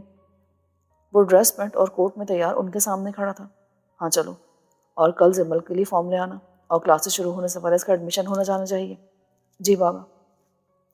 ان کے باہر نکلتے وہ تیزی سے اس کی طرف بڑھا تو وہ بے ساختہ ڈر کے 2 قدم پیچھے ہٹی۔ بھابھی، یہ کام آپ کے شوہر نامدار کے کرنے والے تھے جو بابا مجھ پر ڈال رہے ہیں۔ تمہارے شوہر کی وجہ سے مجھ پر بہت ظلم ہوتے ہیں، اب آ گئی ہو تو کچھ میرے لیے کرو۔ دیور بعد میں، پہلے تمہارا کزن اور بھائی بھی ہوں۔ اس کی تیز چلتی زبان پر وہ ہکا بکا اس کی باتیں سمجھنے کی کوشش کر رہی تھی۔ کرو گی میری مدد اپنے شوہر نامدار کے خلاف؟ میں کیسے کر سکتی ہوں آپ کی مدد؟ میرا تو کوئی شوہر نامدار نہیں۔ وہ اتنی شرمندہ ہو کر بولی کہ حماد نے بے ساختہ اپنا سر پیٹا، جبکہ حالہ جو کب سے اسے دیکھ رہی تھی کھلکھلا کر ہنس پڑی۔ اللہ، یہ تو بالکل عقل سے پیدل ہے۔ وہ افسوس کرتا باہر نکل گیا تو زمل نے روحانسی ہو کر حالہ کو دیکھا۔ میں نے کچھ غلط کہا؟ نہیں، اس کی عادت ہے، وہ ایسے مذاق کرتا ہے۔ تم ناشتہ کرو گی یا پہلے گھر دیکھنا ہے؟ میں پہلے گھر دیکھوں گی، وہ اشتیاق سے بولی۔ سارا گھر دیکھنے کے بعد وہ کچن میں آئی جہاں انوری بوا پہلے سے موجود تھی۔ آپ کا گھر بہت خوبصورت ہے۔ حالہ نے اسے حیرت سے دیکھا۔ یہ ہمارا ہی گھر نہیں، اب تمہارا بھی گھر ہے، تم بھی ہماری فیملی کا حصہ ہو۔ جی۔ چندہ، کیا ناشتہ کرو گی؟ میں؟ زمل نے حیرت سے بوا کو دیکھا۔ میں خود بنا لوں گی۔ وہ آگے بڑھی تو بوا نے حیران ہو کر اسے دیکھا۔ میں آپ کی مدد کر دیتی ہوں۔ ان کی حیرت دیکھ کر اسے لگا کہ وہ برا مان گئی ہیں۔ جیتی رہو بیٹا، آگے سب تم نہیں سنبھالنا ہے۔ ابھی اپنے بوا کے ہاتھ کا کھا کر بتاؤ کیا بناؤ تمہارے لیے؟ جو آپ کا دل چاہے۔ چلو ٹھیک ہے، پھر حالہ کے لیے آملیٹ بنا رہی ہوں، تمہارے لیے بھی وہی بنا دوں؟ جی۔ حالہ، میں آپ کو حالہ بول سکتی ہوں؟ زمل نے ناشتہ کرتے ہوئے حالہ سے پوچھا تو وہ مسکرا کر بولی، جو تمہیں اچھا لگے زمل۔ حالہ باجی، حالہ آپی، میری جتنی ہو آپ؟ جی نہیں، 2 سال بڑی ہوں آپ سے، لیکن میں حالہ ہی کہوں گی، جیسے تم خوش۔ ایک بات اور بھی کرنی تھی۔ ہاں بولو۔ بابا نے مجھے کہا کہ مجھے کالج میں ایڈمیشن لینا ہوگا۔ تو تم کیا آگے نہیں پڑھنا چاہتی؟ نہیں، ایسا نہیں ہے، مجھے پڑھنے کا بہت شوق ہے، لیکن مجھے ڈر لگتا ہے۔ ویسے بھی میں پڑھائی میں کچھ خاص اچھی نہیں۔ ایف اے میں انگلش میں بمشکل پاس ہوئی تھی۔ وہ سر جھکا کر شرمندگی سے بولی تو حالہ نے انوری بوا کو دیکھا جو بہت دلچسپی سے اسے دیکھ رہی تھی. ارے لڑکیوں سے کیا ڈرنا، میں یونیورسٹی میں پڑھتی ہوں، وہاں لڑکے بھی ہوتے ہیں، پر مجھے تو ڈر نہیں لگتا کیونکہ انسان کو خود پر یقین ہونا چاہیے. مجھے خود پر یقین نہیں، مجھے ڈر لگتا ہے لڑکیوں سے بھی. ہم سب تمہارے ساتھ ہیں، تمہیں بالکل ڈرنے کی ضرورت نہیں. اور رہی بات پڑھائی کی، حارث بھائی کا میتھس، انگلش، اکنامکس، ہسٹری سب بہت اچھا ہے. حماد کی انگلش بہت اچھی ہے، پھر میں ہوں، اپنی تعریف میں خود نہیں کروں گی. آپ بہت بہادر ہیں، لڑکوں کے ساتھ پڑھتی ہیں. اس نے آنکھیں یوں بڑی کر کے اسے دیکھا جیسے وہ لڑکوں کے ساتھ نہیں بلکہ خلائی مخلوق کے ساتھ پڑھتی ہو. ضمن شاہانہ کی آواز پر وہ فوراً اٹھی. آئی پھپھو. وہ فوراً بھاگی. یہ تو سچ میں بہت معصوم ہے، بوا نے اس کو جاتے دیکھ کر کہا. اور سچی بھی، حالہ نے مسکرا کر کہا اور اپنی چائے پینے لگی. ہفتہ اتوار کو وہ ضرور جاگنگ کے لیے جاتا تھا، لیکن چونکہ کل وہ گھر لیٹ آیا تھا اس لیے سویا بھی لیٹ تھا، اور جب اٹھا تو صبح کے 11 بج رہے تھے. گھڑی پر نظر پڑتی وہ تیزی سے اٹھا. فریش ہو کر نیچے آیا تو لاؤنج خاموش تھا، جبکہ بیک یارڈ سے نور جہاں کی سریلی آواز آ رہی تھی. ایک خوبصورت مسکراہٹ اس کے ہونٹوں پر آئی، لیکن وہ وہاں جانے کے بجائے کچن میں آ گیا. اپنے لیے کافی بنا کر اپنا مگ لے کر بیک یارڈ کی طرف آ گیا، جہاں ہاشم علی پائپ لیے پودوں کو پانی دینے کے ساتھ ساتھ نور جہاں کا بھرپور ساتھ دے رہے تھے. Good morning. وہ ان کے بالکل پیچھے جا کر زور سے بولا تو وہ ایک دم اچھل پڑے. نتیجتاً ان کے ہاتھ میں سے پائپ سے نکلتا پانی اسے کافی حد تک بھگو گیا. اب کی بار وہ اچھل کر پیچھے ہٹا. دونوں نے ایک دوسرے کو دیکھا اور قہقہ لگا کر ہنس پڑے. یہ جو آپ نور جہاں کے ساتھ وقت گزارے ہیں، یقیناً مما گھر پر نہیں ہیں. ضامن نے ان کی پشت دیکھتے ہوئے طنز کیا جو پائپ والا نل بند کر رہے تھے. تمہیں گھر کی پرسکون فضا سے اندازہ نہیں ہو رہا کہ لیڈی ہٹلر گھر میں نہیں ہے؟ پر اتنی صبح گئی کہاں ہے؟ برخوردار صبح تمہارے لیے ہے، میڈم کے لیے تو آدھا دن ہو گیا تھا. وہ یوگا کرنے کے بعد مجھے لیکچر دینے کے بعد بیوٹی سیلون کی طرف جا چکی ہیں. ضامن نے سن کر ابروچ گئے. اس کے لیے کچھ نیا نہیں تھا، وہ بچپن سے اپنی ماں کی یہی روٹین دیکھ رہا تھا. وہ بہت ایکٹیو خاتون تھی اور سب سے بڑھ کر انہیں خود کو مینٹین رکھنے کا بہت شوق تھا. یہی وجہ تھی کہ اس عمر میں بھی وہ، جب ان کا بیٹا جوان تھا، اس کی بڑی بہن لگتی تھی، جبکہ ان کے برعکس اس کے پاپا ایک سادہ اور شریف النفس انسان تھے. وہ شریف شوہروں کی طرح سارا دھیان اپنی بیوی پر، بیوی کی فرمائشوں پر دیتے تھے اور ان کو ناراض کرنا گویا گناہ سمجھتے تھے. اور وہ یعنی ضامن علی، ان کا اکلوتا سپوت، ان دونوں کا مکسچر تھا.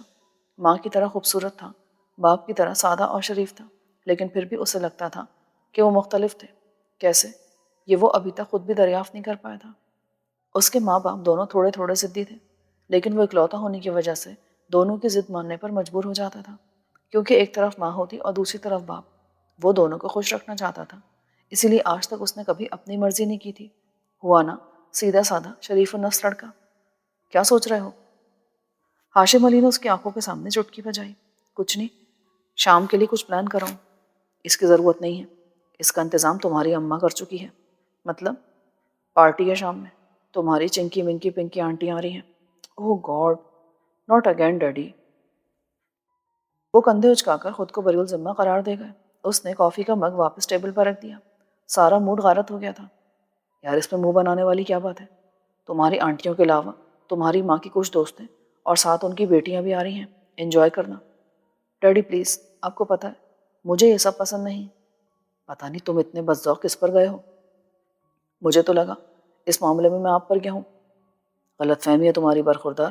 میں اپنی جوانی میں بڑا خوش دل اور رنگین مزاج آدمی تھا. یہ تو تمہاری ماں سے شادی کے بعد میرے اندر کا خوش دل مرد اپنی موت آپ مر گیا. اس کا مطلب ہے کافی افیئرز رہے ہوں گے آپ کے. بہت سی لڑکیاں مرتی تھیں مجھ پر. مما کو پتہ ہے؟ توبہ کرو، زندگی عذاب کروانی میں نے کیا.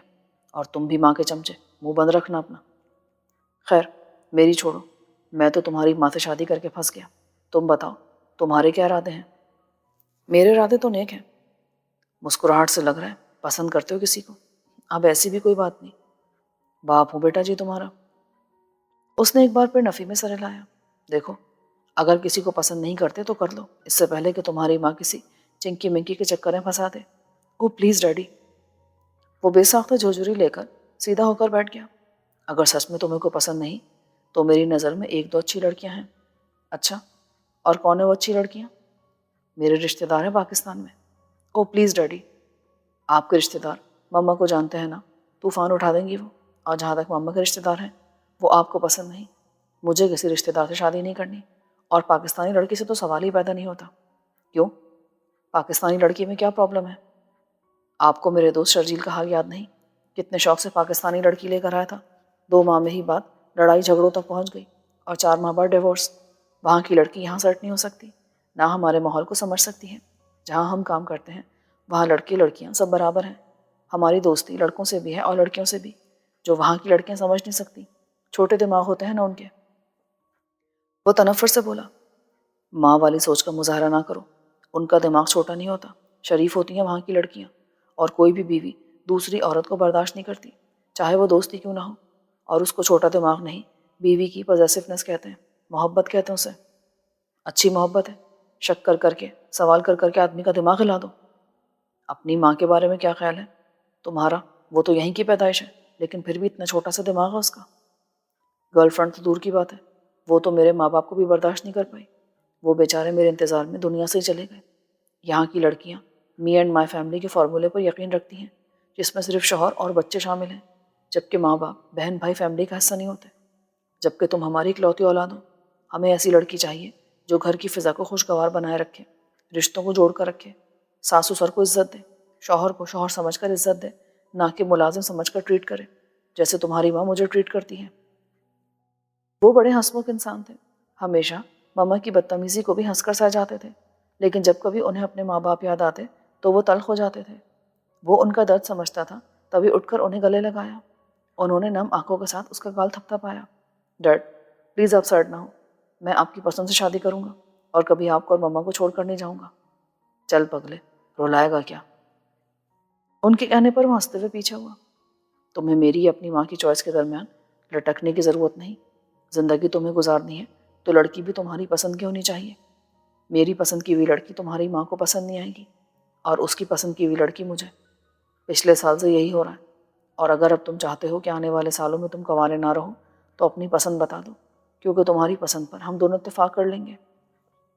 اور اگر میری پسند کی ہوئی لڑکی آپ دونوں کو پسند نہ آئی تو پھر زیادہ چانسز ہیں کہ میں کنوارا رہ جاؤں گا۔ تمہاری ماں کا تو پتہ نہیں، پر میں تمہاری خوشی میں خوش ہو جاؤں گا۔ نوازش ہے آپ کی ڈیڈی۔ اب کہاں جا رہے ہو؟ اکیلا نہیں جا رہا میں، آپ بھی میرے ساتھ جا رہے ہیں۔ پر کہاں؟ ماما اگر پارلر جا سکتی ہیں تو میرے ڈیڈی کسی سے کم ہے کیا؟ ہم باپ بیٹا بھی سیلون چل رہے ہیں، شام کی پارٹی میں میرے ڈیڈی کو سب سے خاص لگنا چاہیے۔ اس کے آنکھ مارنے پر وہ قہقہہ لگا کر ہنس پڑے۔ میں کپڑے بدل کر آتا ہوں۔ ٹھیک ہے، میں بھی فرقان کو فون کر دیتا ہوں۔ وہ تیزی سے اٹھا تو انہوں نے نم آنکھوں اور مسکراتے ہونٹوں سے اس کی پشت کو دیکھا۔ گاڑی سے اترتی اس کی نظر روڈ پر کھڑی گاڑیوں پہ پڑی تو گہرا سانس لے کر باہر نکلا۔ لگتا ہے پارٹی شروع ہو گئی ہے۔ ڈکی سے سامان نکالتے فرقان نے ہنسی دباتے اپنے دوست کا بیزار چہرہ دیکھا، جو اب اس کے ساتھ سامان نکال رہا تھا۔ ویلکم مائی چارمنگ۔ اندر داخل ہوتے ربیہ خالہ نے زور سے کہا، اور چٹا چٹ اس کا منہ چوم لیا۔ اور ہمیشہ کی طرح وہ اتنے پیار پر شرما کے رہ گیا۔ اس نے دزدیدہ نظروں سے دائیں صوفے کی طرف دیکھا، جہاں ماما کی سہیلی اپنی بیٹی کے ساتھ بیٹھی بڑی دلچسپی سے اسے دیکھ رہی تھی۔ آنٹی، اب میں بڑا ہو گیا ہوں۔ ان سے الگ ہو کر اس نے اپنے ہاتھ سے اپنے دونوں گال رگڑے، جہاں یقیناً لپسٹک لگی تھی۔ میرے لیے تو چھوٹو ہی رہو گے۔ آنٹی میں بھی ہوں۔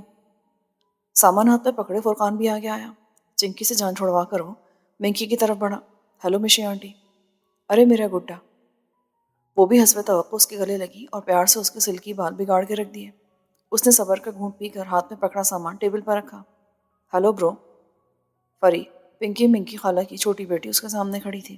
کیا ہے اس میں؟ ہیلو کرنے کے بعد اس نے اگلی بات کی زحمت کے بغیر اس کے ہاتھ سے شاپر لے لیا، جس میں پیٹیز تھے۔ پیٹیز دیکھ کر اس نے نعرہ لگایا اور جلدی سے دونوں ہاتھوں میں پیٹیز پکڑ کر واپس مڑی۔ لگتا ہے کھانے کی خوشبو کھینچ لائی تھی اسے۔ پیچھے سے آتے فرقان نے پری کے سائز پر چوٹ کی۔ وہ 10 سال کی تھی، لیکن وزن عمر سے کہیں زیادہ تھا، اور بیٹی کے ساتھ ماں کو بھی کوئی پرواہ نہ تھی۔ وہ گہرا سانس لے کر مڑا۔ تم ذرا ڈیڈی کی ہیلپ کروا دینا، میں اپنے کپڑے پریس کر لوں۔ مجھے پھنسا کر کہاں جا رہے ہو؟ فرقان نے پیچارگی سے اسے گھورا۔ وہ میری آنٹی ہے، کوئی چڑیل نہیں۔ مجھے تو کچھ ایسا خیال آتا ہے۔ وہ برا سا منہ بنا کر بولا، اور بیٹا جی، میں تم سے پورا اتفاق کرتا ہوں۔ ہاشم علی جو ابھی ادھر آئے تھے، دل سے فرقان کی بات سے اتفاق کیا۔ ڈیڈی پلیز، اب آپ شروع مت ہو جانا، پھر یہاں اور ہی سچویشن بن جائے گی۔ وہ اکتائے ہوئے لہجے میں بولا تو فرقان اور ہاشم علی نے ایک دوسرے کو دیکھ کر کندھے اچکائے اور وہ گہری سانس لیتا سیڑھیاں چڑھ گیا۔ نیچے سے آتی میوزک اور تیز باتوں کی آواز کے ساتھ قہقہوں کی آواز بھی شامل تھی۔ اس نے گہرا سانس لے کر قمیص کو استری کرنا شروع کر دیا۔ یہ نہیں تھا کہ اسے پارٹیز پسند نہیں تھی، وہ پارٹی لور، اور یہ عادت اسے اپنی ماں سے ملی تھی۔ پر بیزاری کی وجہ نیچے بیٹھی خواتین تھی جو اس کی خالائیں تھیں۔ یہ نہیں کہ اسے ان سے پیار نہیں تھا، لیکن اسے ان کے پیار کرنے کے انداز سے چڑ تھی۔ گھر کے اندر تک تو یہ لاڈ ٹھیک تھے، پر باہر بھی وہ اس سے ایسے بچوں کی طرح بیہیو کرتی تھی کہ وہ بیچارہ تڑپ کے رہ جاتا تھا۔ پاپا کی طرف سے کوئی خاص رشتہ نہ تھا، دادا دادی اب اس دنیا میں نہیں تھے، تایا کی بھی ڈیتھ ہو چکی تھی، بس ایک پھپھو تھی جن سے ڈیڈی کا رابطہ تھا۔ لیکن شائنہ کو چونکہ ان سے زیادہ ملنا پسند نہ تھا تو وہ بھی پھپھو اور ان کے بچوں سے زیادہ قریب نہ تھا، جبکہ ماما کی طرف سے اسے رشتے میں 3 خالائیں ملی تھیں جنہیں پاپا پنکی، چنکی اور منکی کہتے تھے۔ ماما اور ان کی تینوں بہنیں یہیں کینیڈا کی پیداوار تھیں۔ اب پتہ نہیں ماں باپ نے ایسی پرورش کی تھی یا یہ خود ان کی چوائس تھی کہ وہ بس نام کی مسلمان بن کے رہ گئی تھیں۔ شبنم خالہ عرف پنکی سب سے بڑی بہن تھی۔ ماں باپ نے اپنی مرضی سے شادی کی اپنے رشتہ داروں میں۔ لڑکا پاکستان کا تھا۔ 10 سال شادی رہی، پھر دونوں الگ ہو گئے کیونکہ خالہ کا ہمیشہ یہ احساس دلاتا رویہ کہ میری وجہ سے آج تم کینیڈا میں ہو انکل کو ہرٹ کرتا تھا۔ انہوں نے خالہ کو طلاق نہیں دی پر الگ ہو گئے۔ خالہ کے 2 بچے، خالد بھائی اور نشا باجی، دونوں شادی شدہ اور ماں سے زیادہ باپ کے قریب ہیں۔ خالہ چونکہ آزاد ہیں، جاب کرتی ہیں تو دل کھول کر خود پر خرچ کرتی ہیں۔ ربیہ عرف چنکی بہن کی مثال کو سامنے رکھتے ہوئے اپنی مرضی سے اپنے کلاس فیلو سے شادی کی۔ ان کی شادی چل رہی تھی لیکن لنگڑا کر، کیونکہ گاڑی کے دونوں ٹائر پنچر تھے۔ پسند کی شادی اب بیزاری میں بدل چکی تھی۔ ان کی ایک بیٹی تھی، پھر مشی خالہ عرف منکی، وہ مما سے چھوٹی تھی۔ فی الحال ان کی شادی ٹھیک جا رہی تھی۔ ان کے شوہر آدھے پاکستانی اور آدھے کینیڈین تھے۔ خالہ کے ساتھ ان کی اچھی انڈرسٹینڈنگ تھی، دونوں ایک دوسرے کو سمجھتے تھے اور اسپیس بھی دیتے تھے، اسی لیے 13 سال سے شادی کامیابی سے چل رہی تھی۔ ان کی 10 سال کی بیٹی فری اور 8 سال کا بیٹا تھا۔ اور رہی اس کی مما، تو ان کی ملاقات ایک پارٹی میں ڈیڈی سے ہوئی تھی جو پاکستان سے یہاں جاب کرنے آئے تھے۔ ملاقات کے بعد دوستی ہوئی اور دوستی پسندیدگی میں بدلی۔ ڈیڈی کو اپنے ماں باپ سے بہت محبت تھی، وہ ان کے بغیر شادی نہیں کرنا چاہتے تھے۔ مما کو ڈیڈی سے اتنی محبت ہو چکی تھی کہ ان کے ساتھ نہ صرف پاکستان آ گئی بلکہ ڈیڈی کی خاطر یہاں رہنے کو تیار بھی ہو گئی۔ لیکن وہی ماحول کا فرق، دادی ذرا پرانے خیالات کی تھی۔ اس کے ساتھ ہی دوسری قسط کا اختتام ہوتا ہے۔ آگے کہانی سننے کے لیے اگلے مہینے تیسری قسط کا انتظار کیجیے۔ اللہ حافظ۔